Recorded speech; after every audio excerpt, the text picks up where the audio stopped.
Water. 15 drops of water. 15 lang. 15 drops of water.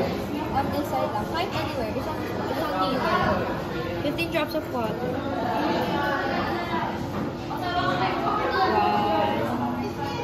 2, 3, 4, 5, 6, 7, 8, 9, 10, 11, 12, 13, 14, 15.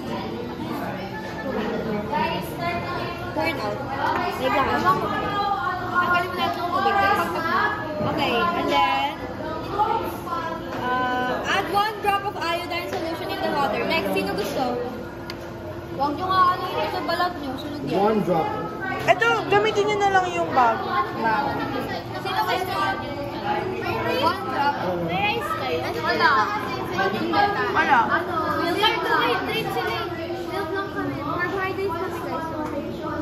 Uy, balukot. Same tayo. Ay, wala kami rice. Milk ang nakakasay sa akin. Hindi po, may mga instruction po kailangan. Sabi naman drop. Sino gusto?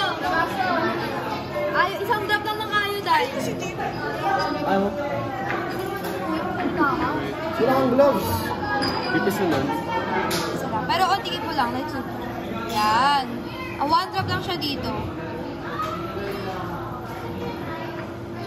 Ay, gagi! Is it going to Clean hand? it up. Oh my God. Tissue nga. No, wash mo.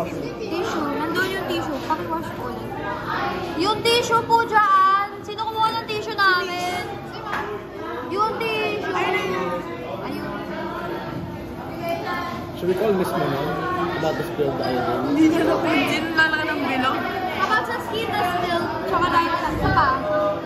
Dahan-dahan. Si ano na may gloves eh. Baka ano pa yung... Tapos yung nandun na dun sa ano, yung nandun sa konti. Yes. Okay na yan. Caution lang to. What is iodine for? Iodine. Yeah. How dangerous is it? Hindi siya masyadong toxic.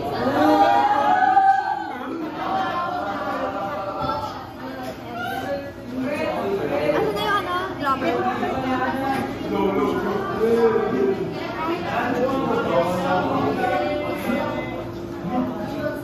Tapos, if you're testing ng mga food, don't use tap water. Dapat still. Kaya ako may ganito.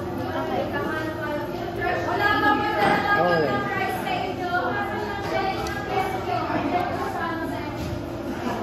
Sino magkakakalap ng bigo? Kahit damihan mo, sige, okay lang. You're just gonna, ano naman. No, damihan mo pa. Kuha ka pa lang. On the water? Yan. Sa water. 1 drop lang. Okay. Ano yan? Keep, okay. Yan. Document.